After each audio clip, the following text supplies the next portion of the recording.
All right, I'm going to go through these homework problems kind of quickly here. Be sure that everybody gets what's going on. So the first one here, difference or relationship between mass and weight. Remember, the mass is related to the amount of stuff. So that's stuff. And weight simply is related to the force of gravity. But actually, it's more than that. Weight is what you feel when you're standing on something. So really, if we talk about force of gravity down, what you feel when you're standing on something is the ground pushing back up on you.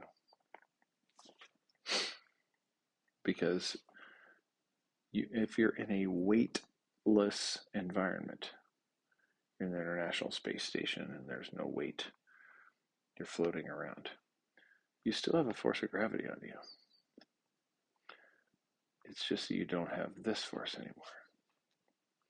You're just floating there. You can feel weightless anytime you jump off of a high height. You feel weightless. You feel like you're just floating because you are.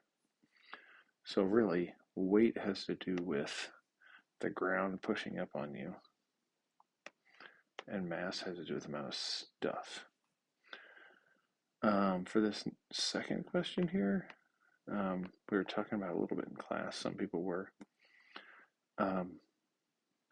Going back to this diagram right here. Once I've thrown the ball upward, so there's a moment when you throw the ball upward where the throw must be bigger than the force of gravity.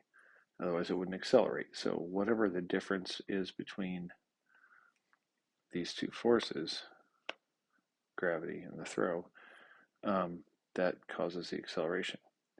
But as soon as my hand is done pushing on, as soon as it leaves my hand, I can't do that anymore right there. I'm not touching it.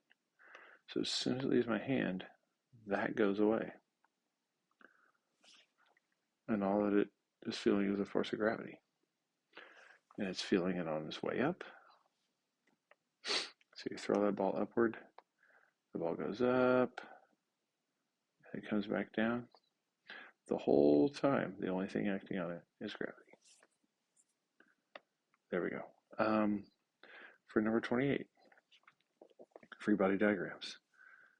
Pretty straightforward. If we do, so I'll do like the 25-degree one.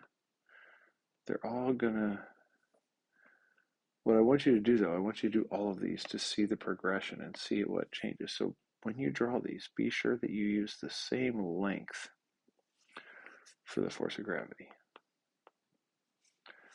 I'm going to pause here. I'm going to draw these and I'm going to talk about them. Okay, so I stopped here and did a little reworking on some things. So it asks us to draw these diagrams for these. Oop, I didn't do A. I did B, C, and D. So to do this, oh dear, what is going on? You can see for each of my angles, here's my 12-degree angle, my 25-degree angle, my 45-degree angle. I'm going to get this out of the way. That's confusing. You can see that I did the free body diagram for each of those. I try to keep the weight or the force of gravity looking the same. You'll see that the normal force should be decreasing, although I didn't draw that very well there. And then the next question asks us to actually calculate it. So that's what I have going on here. So if this is a 12-degree angle, cosine of that 12-degree angle is adjacent, which is FGY, over hypotenuse, which is FG. So cosine of 12, FGY over 55.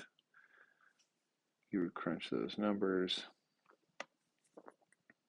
and you find yourself with these solutions. So at 12 degrees, it's this. 25 degrees, it's this. 45 degrees, it's that.